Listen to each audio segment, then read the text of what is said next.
Welcome back, everybody, to the fourth place match in the TLS. We are currently going into the third game of this best of 5 with Skzlime down 0-2 against eOnzErG. It is now a must-win situation for the Hungarian Terran. Yep, it is. He's got it all to do, and it's looking like a tall order after the way these last games have gone. So he's going to have to really mount a pretty heavy fight back. And you know, it's going to be interesting. He seemed to have some good ideas in the last game. I liked the double dropship. I thought that was good, and he used good judgment knowing that he could hold on to his natural and still push out at the same time whilst doing that. But his execution again was just a little bit off. Should have dropped those Marines earlier, should have saved it. And just if you can kind of get those little things tightened up in this last game, then he can definitely mount some kind of comeback. So he's got it in him. He's doing some good stuff, but he just needs to kind of tip it over the edge and turn it into a victory. Yeah, exactly. I mean, especially that break at the natural where he kind of ran through the Dark Swarm, showed some really good micro moves. But at the same time, went up to 2,500 minerals. So you know, you can do great micro moves, but you got to keep on top of your macro. Because I mean, I think if he'd at least spent half of that money, even he probably could have at least drawn out the game a little bit longer. Because he wasn't in terrible shape. Just didn't quite have the army numbers to hold on to that fourth base, and that was that. Yeah, I think it was a little bit of lost game syndrome at that point by Skzlime as well, because he started doing good stuff. Like that crazy Marine move when he pretty much already lost. So I really think, like so many other great players, he suffered from that a little bit. So at the point where he was thinking, "Damn, I've lost the game," he suddenly thought, "All right, let's do something great." Something great. So let's see that a little bit earlier in this game. I hope so too. I hope so too. So the map is going to be Neo Ground Zero here. Again, I think it's a slightly Terran favored map in this matchup in Pro League, but of course the Korean statistics very rarely reflect how it goes in the foreigner scene. And I don't think it's been too kind to our Terrans. Although on the other hand, zerg's just been winning everything, so... Well, exactly, so the statistics are always going to say everything is good for zerg. Yep. Which, I think is true, which is why zerg is so despicable, but other people would debate that. Well, I think the general principle is zerg is the imbalanced race. All maps are imbalanced for Terran. And Protoss are they're struggling against the imbalances, you see. Us Protoss players, we got it the worst. We have it the worst. Nothing is good for us. It's terrible. Brave and noble indeed, against all the odds. But yeah, map balance probably not going to have too much of an effect on this, but we'll see. I'm not quite sure if eOnzErG is going to go for a more aggressive opening in this one. I think probably not. I think he's going to be taking it quite steady in this, whereas Skzlime, maybe we're going to see something aggressive in the beginning of the game as he tries to get some foothold in this set.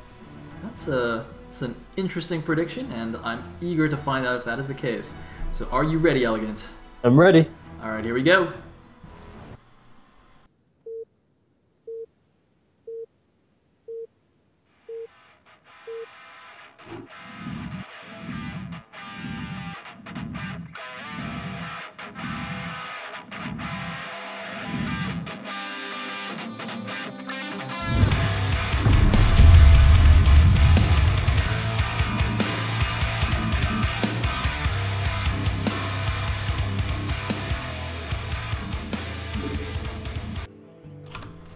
Alright, at the top left as the purple Zerg, we have IFU eOnzErG. In the top right as the orange Terran, we have SAS Skzlime. Yes, we do. Sorry, I'm looking at the stream chat, and once again, people saying who I sound like. And people always think I sound Australian. What is it with Australian? I don't even sound vaguely Australian. I think people who just are quite far removed from both the accents, some of the kind of vowels sound a little bit the same, maybe? We need to have you dual cast with Chiante sometime, see if people get confused. we couldn't sound more different, I assure you. I'm British, guys, not Australian. It's like everyone thinking you're Canadian, so it's just different. But I don't actually sound Canadian though, do I? Well, no, I don't think you sound Canadian. How does a Canadian even sound? Well, I don't know. Yeah, exactly. I don't think anyone can really justify it because you're not Canadian, so you can't possibly sound Canadian. So nobody really seems to quite know. But god damn, we have to struggle against these things so much, Dale. That's terrible. The life of how a we get out of bed in the morning. Yeah, I know. It's really tough. Although someone did make me a cheerful, which I'm very happy about. I saw that. The elegant drinking game. Well, it's kind of the worst cheerful there could possibly be, because whilst it's for me, it's about my ever imminent screw-up. So it's a double-edged sword. Still, a cheerful is a cheerful, Elegant. A cheerful is a cheerful. Exactly, I've got to look on the bright side. Alright, so it looks like we got some pretty standard openings from both players. I'm pretty sure this is a 12 hatch. Yep, it's going to be a 12 hatch against a 1 barracks in the base. No gas just yet, so assuming this is going to be a 1 Rex expand for now. And yeah, I'm fairly sure it's going to be. So yeah, it looks like both players are content to play this normally. Now we do have horizontal spawns here. Oh, curiously, eOnzErG actually chosen to send his first Overlord vertically rather than to the farther away natural, which I think is slightly better on this map, just because you can send your second Overlord here. And it's quite funny because, you know, I've talked about that on many times, and actually just this morning I saw in the Sonic Star League games a case where it actually made a huge difference, where the Zerg lost his second Overlord. It was actually by Hero, the expert gamer. He lost his second Overlord because he did the standard scout close with your first Overlord and then scout farther away with your second, and the Terran just sniped it straight away. But if he'd done it the other way around, it would have been safe. So they kind of justified all this time I've spent talking about that, although it hasn't happened here. Yeah, I did enjoy watching the SSL this morning. By the way, I thought there were some interesting games. Sad about what happened. There were some cheesy games, Elegant. Let's just put it that way. I made some very unkind comments in the live report thread. You did? I saw that. I was shocked by your context there. Sorry, I got it all out of my system so I can be nice and calm here for TLS.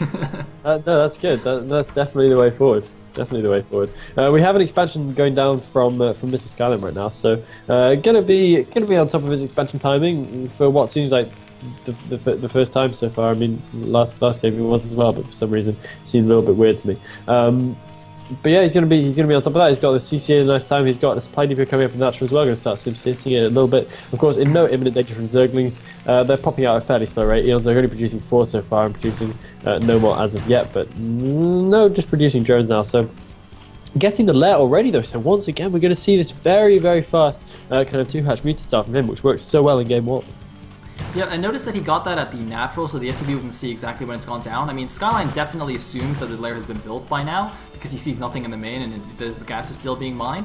But he doesn't know the exact timing, so it's a little bit harder to actually kind of time his own turrets and everything accordingly. So he'll probably have to make them a little bit earlier than he might need just to be completely safe there. Anyway, he has once again gone for the second barracks and then gone for the gas. Looks like that just kind of is the way he likes to transition from this 1 Rex expand. I think it is actually very interesting that he has gone for a 1 Rex expand in all 3 of these games. Or rather, he attempted it in game 1 and of course kind of got denied by the 9 pool, but basically didn't come with any kind of fancy cheeses prepared or anything like that. Just wants to try and play a straight up game here against eOnzErG. And I mean, it hasn't worked out for him too well so far, but you never know, I guess.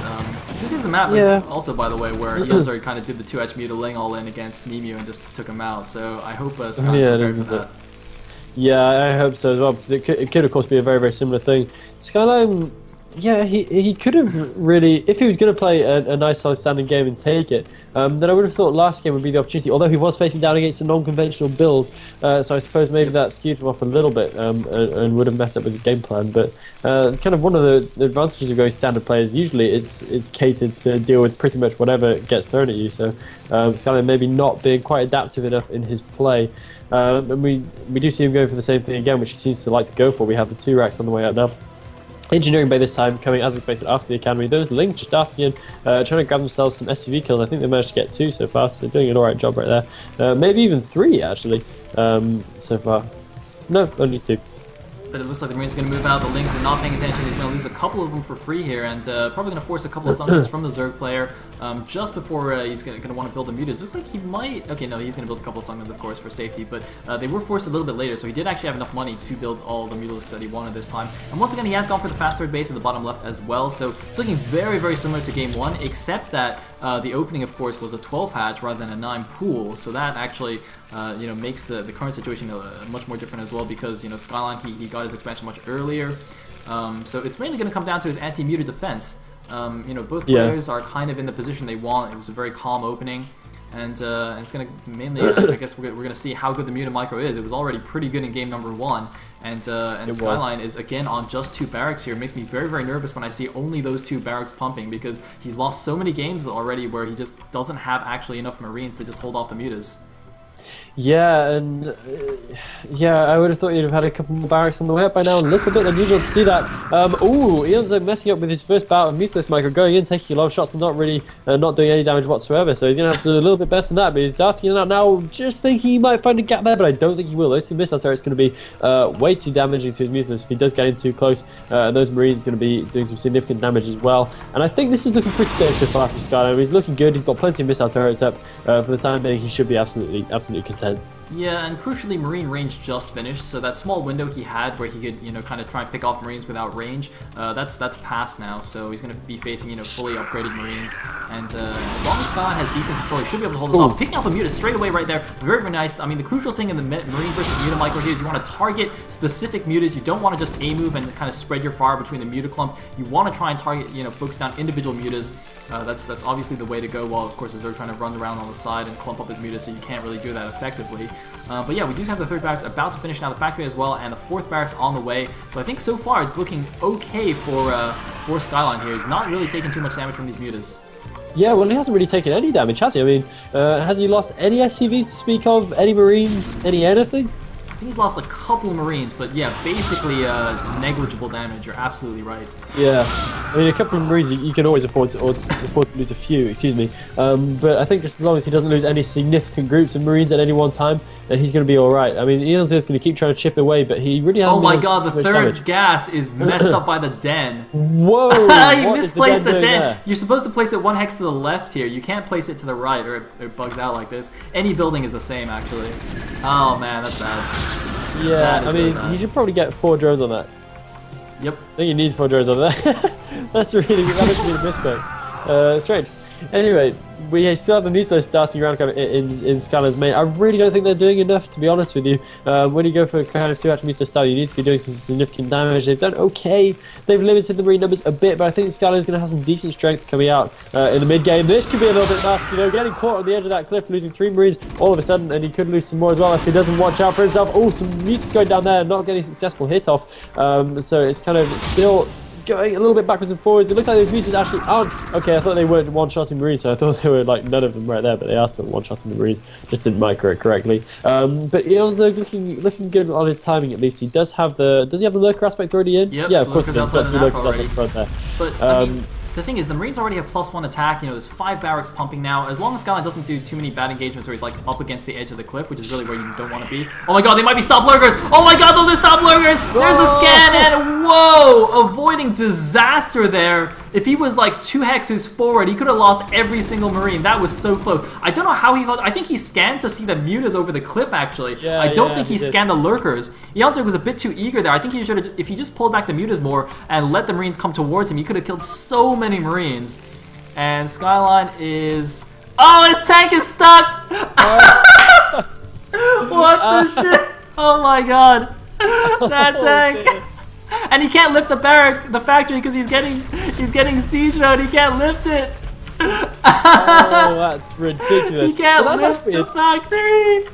Oh he my only God. started siege mode once the tank was already trapped. That's really strange. Why didn't he just lift it? I think because his second tank was already like partially on the way, so he couldn't stop it initially because of the second tank, and then he started siege mode, so now he's stuck again. Oh my God. That is not cool.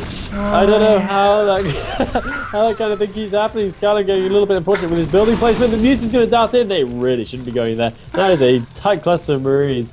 And there's still a tank trapped in there. That's ridiculous. So it's going to be a little while, and then that tank's going to get out very, very soon. But at least it's stopped rotating. That just makes me go dizzy. eOnzErG is meanwhile taking a 4th base already, and is continuing to try and do the Museless harass. But Skzlime is going to start moving out right now, and he's going to have a decent opportunity to do some damage. But not too many lurkers waiting for him just yet.